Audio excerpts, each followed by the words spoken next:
Hello team, welcome to another ATP Geopolitics video with myself, Jonathan MS Pearce. This is a Ukraine war news update, the first part thereof for the 7th of September 2025.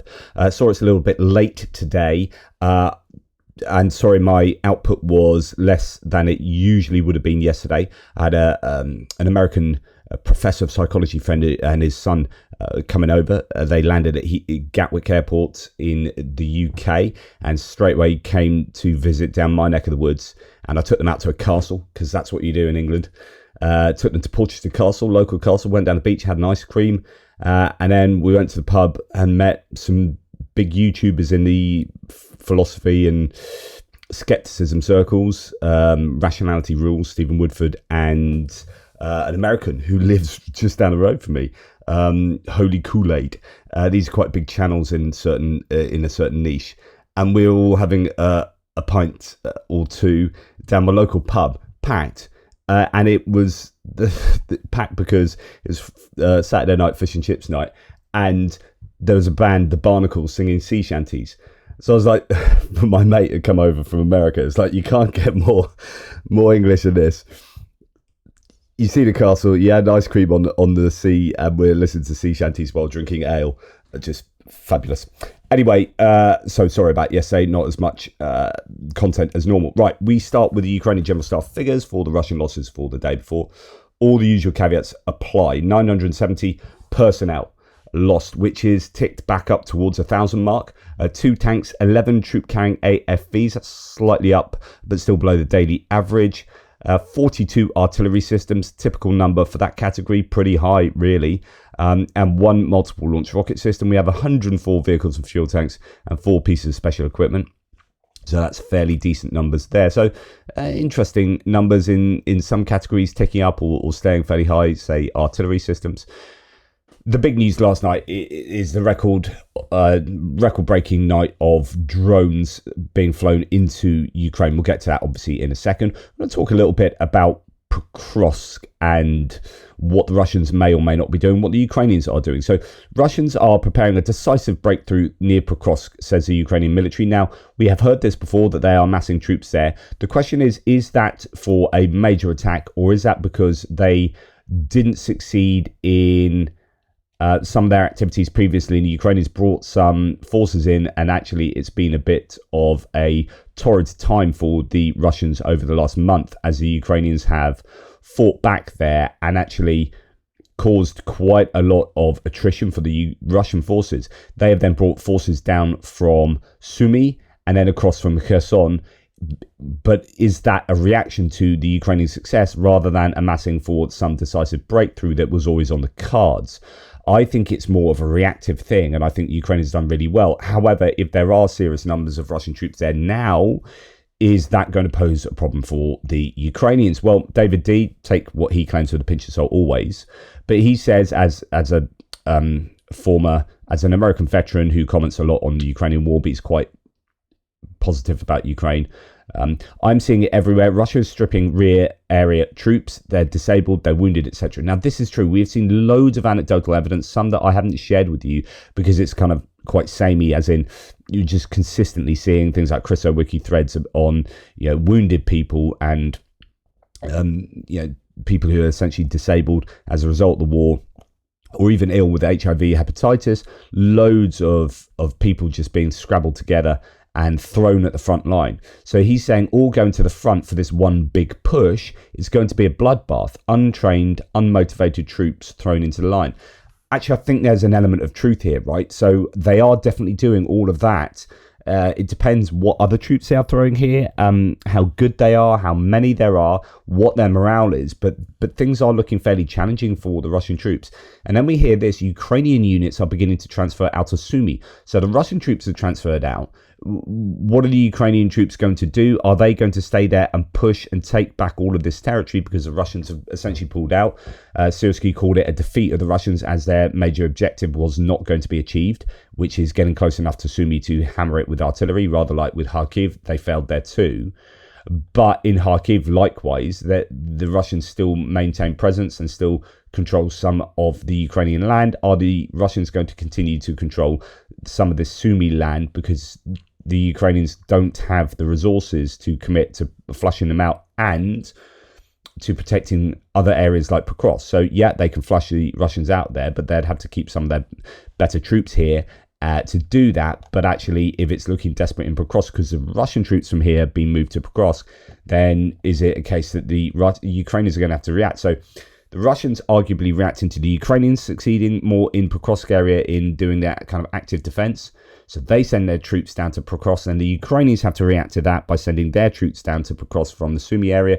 And that's how it's developing. In this thread, we will review the current situation, current Ukrainian disposition in Sumy, including recent changes and which units might move out soon. Now, this is a short thread, so I will go through it. So during August, the 156th Mechanized Brigade transferred to Pokrovsk direction, possibly around Chakove and Sofivka. It was previously deployed to Unikivka, where it was replaced by the veteran 47th Brigade. So that's here. The 47th moved here from the border further to the west. Units in the rest of the salient do not seem to be in the process of moving at the moment. It was worth highlighting that 225th Assault Regiment, so they're really good, may have reduced its presence around Andriivka to the single battalion, the Shkval battalion, following counterattacks in early summer. From west to east, the current disposition includes the 71st Jaeger Brigade, 15th Stalevyi Cordon Border Detachment, and the 1st Heavy Mechanized Brigade, 103rd Territorial Defence Force, 17th Heavy Mechanized, and 21st Mechanized Brigades hold, respectively, the borders west and east of the salient. Important units in the Sumy have been the 80th and 95th Air Assault Brigades, pictured here in the sectors they have held during the summer near Unikivka and east of it. These highly capable units are likely to be earmarked for transfer to the east should the necessity arise, and one would argue that the necessity is going to rise. So at least one unit appears to be on the way to Pokrovsk area or the east, and you could have several more on the way as well. So then let's go to Pokrovsk. So Tim White says, Ukraine has still not managed to totally defeat the Russians, who made that breakthrough north of Pokrovsk 4 weeks ago. So think about the bunny ears sector, where they came north in a northerly direction, got behind Ukrainian lines, deep reconnaissance groups, and then they were cut off while they, I think, were trying to flood the area with exploitation troops to try and take advantage of that breakthrough. They're also pushing to the west as well there, but most people will concentrate on this northerly area. Scruffy Tails, the mapper, says actually it was the one pushing west that was more of a problem for Pokrovsk directly. But anyway, this kind of bunny ears sector that you can see there, the Kucheri Yar, they were pushed back from Zoloty Kolodzyaz and Vesely. So the Ukrainians had success here. They cut them off over here. Then so this is interesting. So Tim White, for example, saying they haven't pushed them out from this area in the last sort of month. And there have been sort of claims that that has been successfully done, but it doesn't appear to have been. Then you have reporting from Ukraine yesterday on their video saying this is purposeful, because what the Russians are doing is they are sending people like the 155th in here to try and reconnect to these units that are stranded and cut off, and they are being hit really hard. So the Russian attempt to reconnect these is itself being hammered. And reporting from Ukraine is claiming that this is deliberate. So the Ukrainians haven't cleared out these people on purpose to try and force Russians to get in there with loads of troops and equipment and try and save these Russians, and in so doing get absolutely hammered. According to Z channels, they're sending more stormtroopers in to try and rescue those surrounded and recover their positions. But Ukraine's taken them all out, says Tim White here. So this is what the Russians are saying. We just roll towards each other. Another one saying we are in the pussy now. I don't know what that means in context. Where are the Ukrainians on the Ukrainians are on three sides. Our task is to roll in and carry out an assault on the Rabuzhna area, but this will not work because the sky is theirs. The artillery is simply beating them. The tanks are terrorizing them, and it's just crazy what's going on.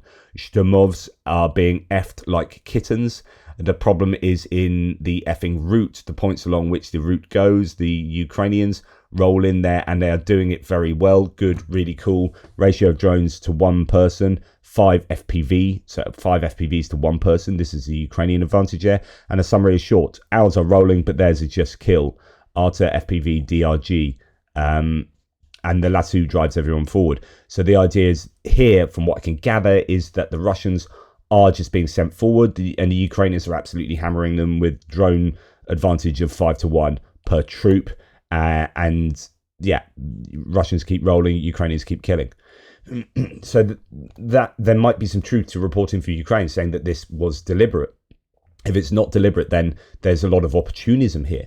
Then Intel Schizo reports what is being reported from the first Azov Corps. So they did a last update of what they had destroyed 17 days ago. So the stuff in brackets is from the last 17 days. So this is a Dobropolye sector update on Russian losses from August the 4th through to September the 5th. So total Russian casualties 3,700, of which in the last 17 days 2,127. Really significant casualties here. KIA, so the killed 2,427, total 1,311 recently. Wounded 1,208, 796, and a POW 65, 20 extra. Equipment losses have been 20 tanks, that's another 8 added, 41 armoured combat vehicles, that's 32 added. So the Russians seem to be, so if you're looking at the extra losses here, 32 out of 41, it looks like the Russians are throwing more armoured vehicles into this sector to try and recover those troops or reconnect them. And the Ukrainians are doing a really good job of attriting them.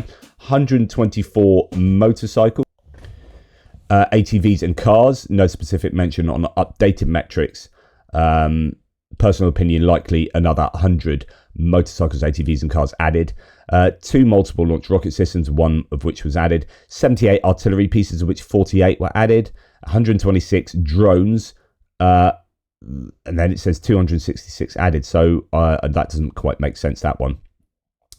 No new update since August the 15th of new villages liberated beyond the 6 settlements of Hruzka, Rubizhna, Novovodyanne, Petrivka, Vesele, and Zoloty Kodlodyaz.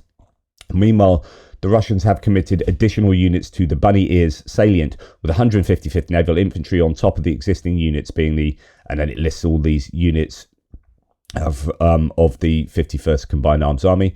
And the 68th Combined Arms Army supporting the operation on the east of Shakove. Okay, so Shakove is down here. That's a very important settlement. Scruffy Tales is often talking about that one. And then you've got the Ukrainians trying to stop them coming east from Rodinska and pushing the Russians back, coming from the east towards the west there, they're pushing back over the road. And there's been some success around Novoekonomichna and moving to maybe cut the whole salient off there. But certainly up here, there is some success for the Ukrainians having cut them off here. It's not shown on this particular map, Intel Schizo's map, but the idea is they've been cut off here and the Russians are trying to burst through.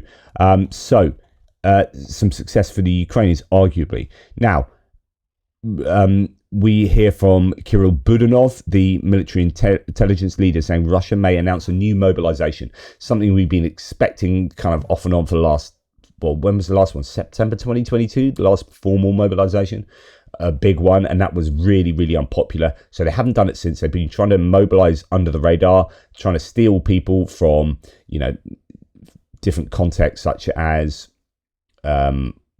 work visas, migrants, legal and illegal, all sorts of people, your convicts, trying to get people to fight on the front line without doing a formal mobilization. But now Budanov is stating that they may announce a new mobilization. This will allow them to sharply increase the number of personnel and simply send even more people to the slaughterhouse meat assaults.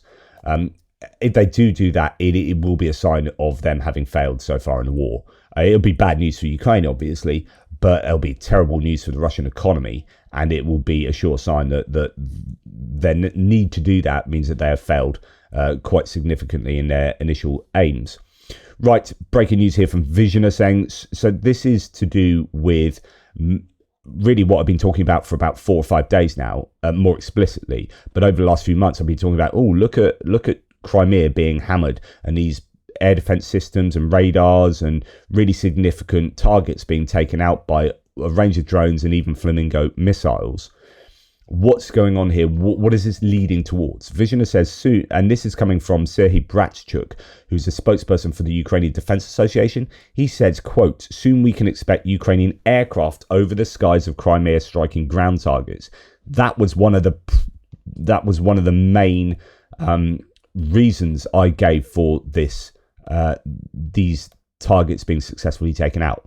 That you might possibly see aircraft just getting closer and hitting other targets there with their air-to-surface missiles, air-to-ground missiles. So, quote, the defense forces of Ukraine are actively working on Russian military facilities in Crimea. The purpose of the activity is also the intensive, continuous depletion of the enemy's air defense systems. This stage has been ongoing for quite some time, as I've been reporting. Through these actions, our armed forces units are paving the way for other types of strike capabilities. I will not talk now about the Flamingo and Neptune missiles, but the path is being prepared, Bratchuk noted.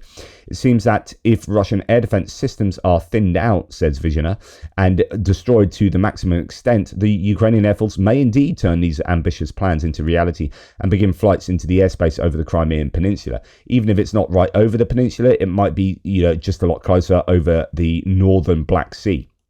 But that's really interesting that came just days after I was talking explicitly about that and whether that is going to be one of the options. Now, talking of which, on the Eastern Front, Ukrainian forces from the Osa of Dnipro destroyed a Russian drone crew along with their equipment. So although this is the Eastern Front, not Crimea, lots of imagery of particular targets being taken out, particularly drone teams. They are high on the agenda. Now, this is quite fascinating bit of footage, because you have here a drone that is obviously an interceptor drone going to take out a Russian much larger attack drone, a Gerber drone here. And you can see this black dot here. That's another interceptor drone. That what you're going to see is this interceptor drone go and explode near it. It's got some kind of proximity fuse rather than hitting the Gerber. So they operate maybe quite differently, these drones. It explodes nearby, but it doesn't do any damage to the Gerber. Then as this drone that you're looking from gets closer and closer to the Gerber, another Ukrainian drone just comes in and explodes next to it as well and does a tiny bit of damage, but doesn't really disable the drone. But it's just fascinating. You've got 3 interceptor drones, possibly from 3 completely different units. I don't know how they organize this, all like scrabbling to take this Gerber out of the sky. So here it comes in close. You can see that other interceptor drone circling about. Then that comes back in and explodes really close to the drone, but not close enough. So it's just about to come back into focus, into the shot. There it is. And it explodes, as you can see, quite a distance from that. So I would say, I'm rewinding it here, I would say that's a bit of a waste of drone. Now, it sends the Gerber banking to the right, but then it sort of rights itself. No real damage there. So then we're getting closer and closer here with the FPV drone we're looking from. And then out of nowhere, there's this other explosion, which is thought to be another FPV drone or another. Yeah, you can see it just come into shot there. I'm going to rewind that. It comes in from the bottom and explodes. Almost takes out this other interceptor drone. Very luckily doesn't. But it does a little bit of damage that to the Gerber, and then bang, that third drone, or maybe the initial first drone, hits it. So actually the first drone I think probably did a little bit of damage. Second drone didn't seem to do any damage, so I reverse what I claimed at the beginning. But point is that, yeah, fascinating. You've got 3 drones. Oh god damn it. 3 drones trying to take out that Gerber. Right, I talked about the Izium-Sloviansk highway yesterday as the Russians are inching closer from the Liman direction, and you've got a real problem for probably both military and civilian trucks and logistics here. Become dangerous as the Russian forces are using FPV drones. Ukrainian sources say Russians are launching drones with reinforced batteries capable of reaching the road. So because I was wondering, this is still quite a long way from the from the Russian front line, but they're obviously using extended range drones. Troops and volunteers are advised to use alternative routes until air defense cover is in place. Wow, so that is an issue for the Ukrainians there. Last night, Ukrainian partisans destroyed a key Russian relay. I think this was actually 2 nights ago now. Relay cabinet controlling military cargo along the Luhansk-Stanitsia-Luhansk railway, disrupting Russian logistics. So that sort of thing is quite commonplace. And then, really big fire in Odessa yesterday. But the claim is it had nothing to do with the war, and it doesn't look like it did actually, because it's in the middle of the day, and I'll show you the fire in a second more closely, because it looks pretty bad, but it's right along. So anyway, Tim White says earlier this evening there was a strong fire in Odessa region. However, the blaze in Chornomorsk, which is a port near Odessa, was not war related according to officials. A conveyor belt is said to have caught fire in the port, and you can see this. It's the conveyor belt right along it. This fire right along the conveyor belt, right near what could be grain silos or something. And of course they'll go up, big time. This looks like a real problem. But yeah, could well be not to do with the war at all. I mean, it might be to do with the war. The administration is saying it isn't, and there are no claims of explosions from drones and whatnot. I think we'll probably have a good idea if it was to do with the war.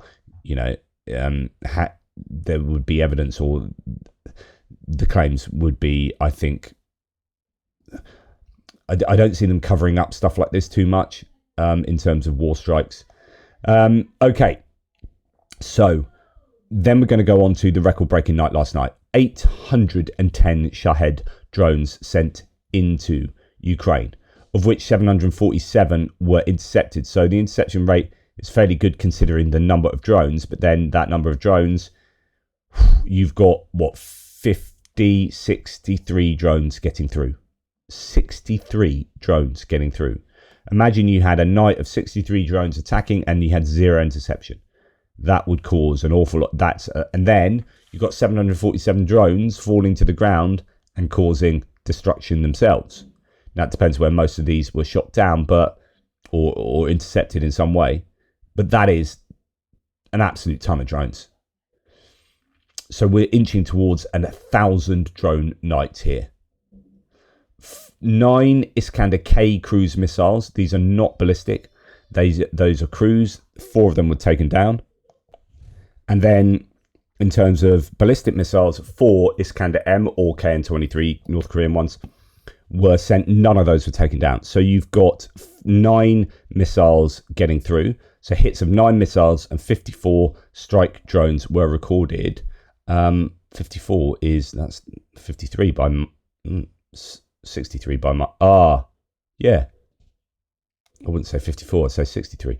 Anyway, strike drones were recorded at 33 locations. So Kyiv was certainly targeted, but it wasn't just Kyiv. A lot of places were targeted across the country. I mean, goodness me, look at this. You've got Sumy, you've got, I don't know if that's Chernihiv, or you've got Kharkiv, you've got Poltava, Kremenchuk, Kryvyi Rih, not sure, is that it's not Zaporizhia, so that could be Dnipro, sorry. Then you've got up here, I don't know, that's Sloviansk, Kramatorsk, and then you've got Kyiv big time, and then some places like Zhytomyr, I think, to the west of Kyiv, also Odessa too. So loads of places last night were targeted. It was a huge night of strikes. Interesting. So you've got a couple of missiles up here. It looks like, is that all of the ballistic missiles were sent at Kyiv? No news of those, because we know that none of those were shot down. So I wonder what they're aiming at in Kyiv and what they hit. Then you've got a bunch of cruise missiles down here, by the looks of it, sent towards Kryvyi Rih, and some other missiles sent towards Odessa and Kryvyi Rih as well. So a range of missiles indicated by that infographic. So last night as well, Poland scrambled their fighter jets and activated air defense and radar systems to full readiness in response to mass Russian strike on Ukraine, according to Polish armed forces. I think one drone disappeared in Poland from the radar, It doesn't necessarily mean the Polish shot it down, but they might have shot something down. But there's no mention of it. So I would imagine if the Polish did shoot something down, they probably would keep it quiet. Russia launched a major drone and missile strike on Kyiv, causing a fire at the Cabinet of Ministers building. And this is what we're going to focus on in a second. I don't know where this footage is from, but that's the hit on the residential areas in multiple regions across Ukraine. It might not even be from Kyiv, but some massive fire there. As a result, one assumes of the strikes. We have here the building the Ukrainian government was hit for the first time, sustained direct damage.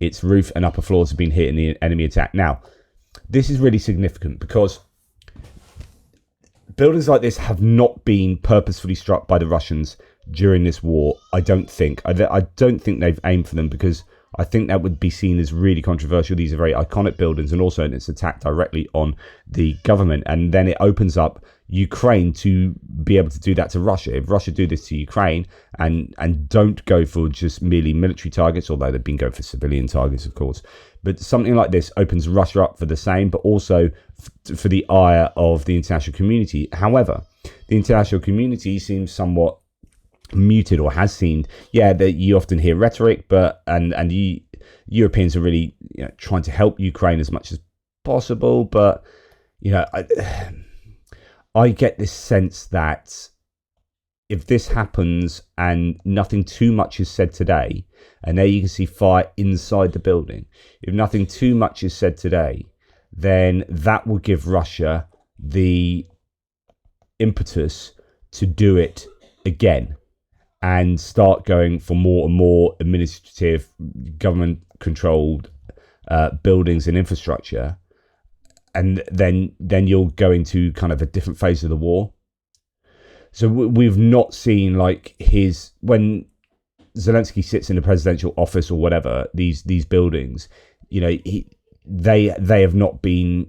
There's been talk about it previously. I think I reported something some time back where I'm sure some Russian was asking their forces to do that, but they so far hadn't done that. So there've been these requests from Russians that they do take out these buildings, but the Russians haven't done it. But if this is purposeful, it depends how the Russians are going to try and sell this one.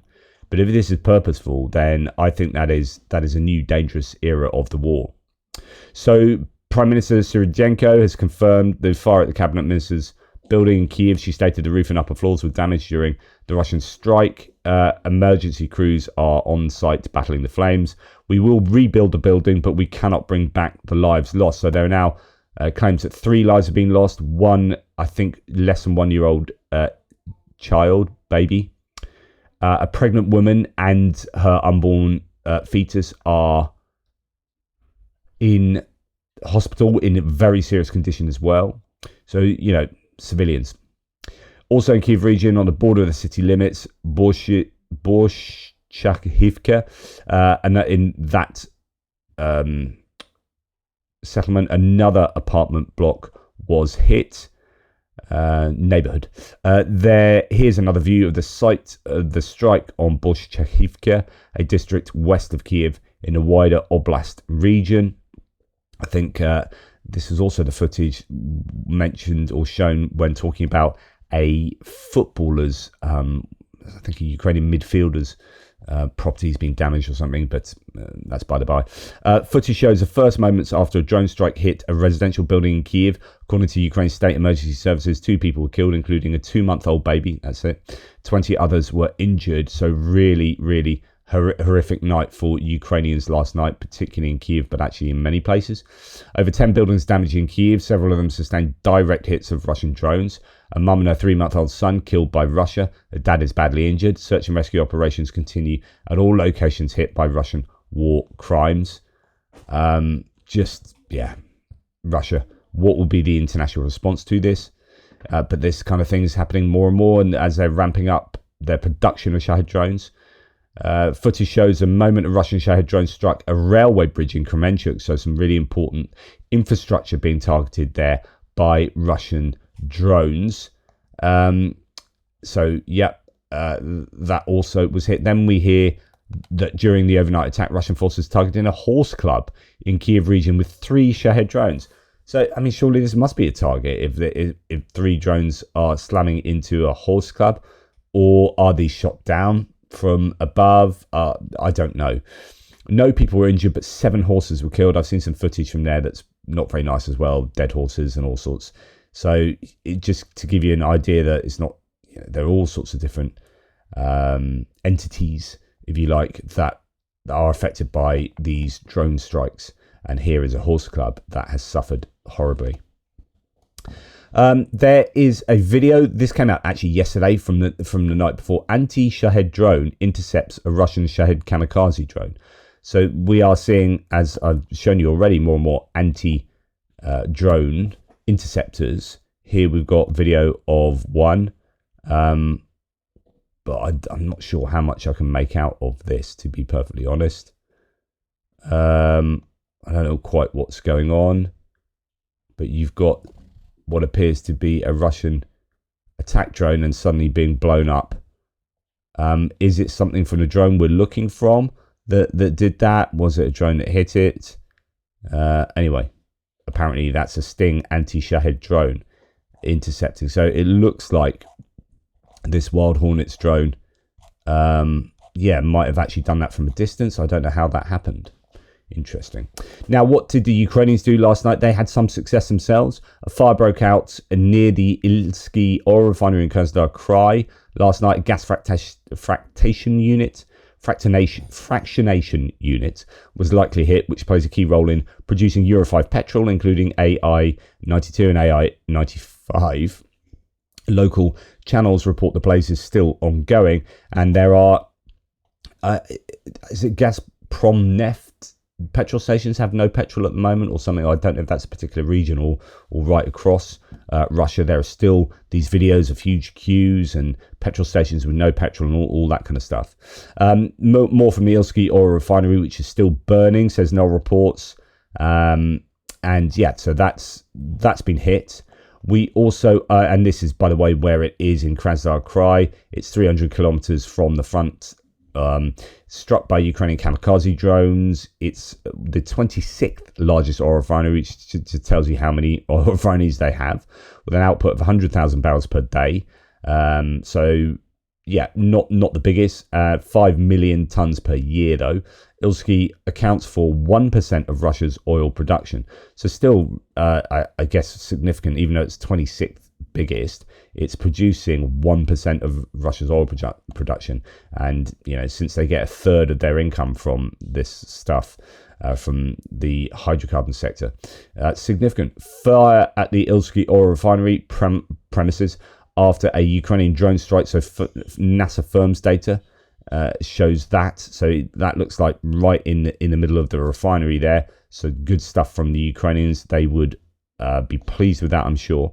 Then also, Unecha and Najtopovici was hit. So Unecha has been hit previously. I don't know if this is exactly the same place, but this is part of the Druzhba oil pipeline. And we had Robert Fitzo talking to the Ukrainians, was it yesterday or the day before? And as soon as that talk has finished, it looks like Robert Brovdy has gone and attacked the Druzhba pipeline that takes oil down to Slovakia and Hungary. So I don't think the Ukrainians have any intention of letting up their attacks here. So last night, the Transneft oil pumping station 8N in Najtopovici, Bryansk region was hit again. The site is key for transporting petroleum products from Belarusian refineries into Russia, including the Mozyr and Novopolotsk plants. This is not the first time the station has come under attack. So they also receive hydrocarbons, the Russians, from Belarus, and then they refine that, and then you can get that down to wherever. So hitting these pumping stations that connect Belarus to Russia stops eventually that stuff going elsewhere. In Russia's Bryansk region, dark smoke rises after a drone strike on an electricity substation in Klimovo yesterday. So this was a daytime strike by the looks of it, or from 2 nights ago. I'm not 100% sure, but it seems fairly substantial there. So that has hurt electricity distribution. Drones reportedly struck not only the substation, but also the area around a train station in Klimovo in Bryansk region, so possibly also hurting railway infrastructure. So a very busy night last night. There's going to be an awful lot of information coming out from Kyiv, particularly today. So we'll keep an eye on that. We'll go on to other bits and pieces. OPEC Plus, of which Russia is a member, the plus part, has agreed to increase oil production in October. I talked about this yesterday. Bloomberg's reporting this. The decision will be the beginning of a phased return of 1.66 million barrels per day, the reduction of which was supposed to be in effect until the end of 2026. So they brought this forward.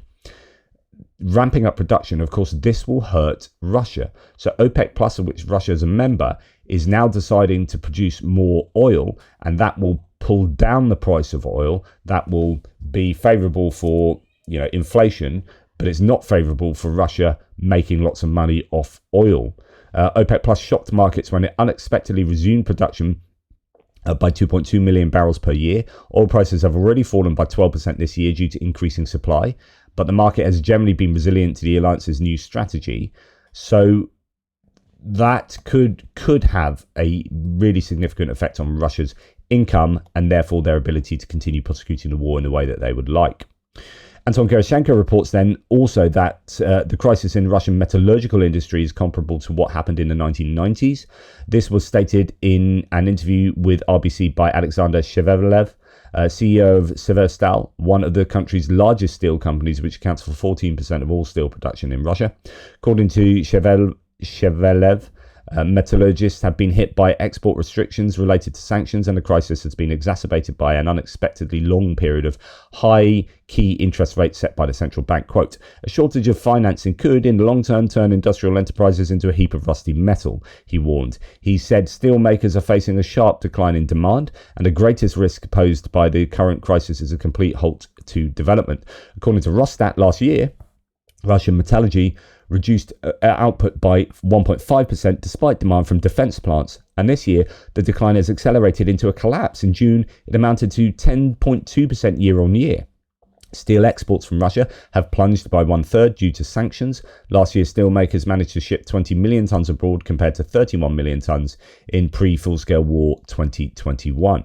So that is very revealing, especially given the idea that you would think the defense military industrial complex would be demanding an absolute ton, a really hugely increased amount of metals. But it doesn't seem to be the case, and maybe they're just unable to make the stuff because they can't get hold of the chips and other important components to make the defense equipment they would like. Right, moving on, just a tiny bit of geopolitical stuff. So JD Vance, the vice president, announced this yesterday. He's been saying some really problematic things again. The stuff he said on the strike of the Venezuelan boat is just insane. Let's send your Democrats, let's send your kids to die in Russia. Republicans, actually, let's protect our people from the scum of the earth. So this is JD Vance saying, we, the Republicans, aren't the ones who want to send American troops to die in Russia, which is what he claims the Democrats wanted. But the Democrats are like, no, we precisely don't want to send troops to Ukraine.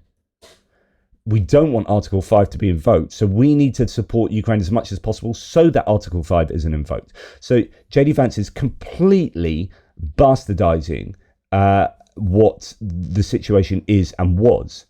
But also this, the Pentagon proposes refocusing defense strategy on protecting US territory and not deterring China or Russia, according to Politico. So go back to what JD Vance said. Republicans are interested in actually protecting our people from the scum of the earth, which is the Pentagon saying we're not going to be worried about what's going on outside of US borders. We're worried about our own territory. Thank you very much. Guess who the author of the draft strategy is? The Undersecretary of War for Policy, Elbridge Colby. So Elbridge Colby, yet again, undermining Ukraine on a massive level. Constantine here, Ukrainian, says 10 years down the line, the USA will be fighting Chinese and Russian proxies in South America and scratching their head as to how it happened. They're not fighting the influence of Russia and China out in the wider world.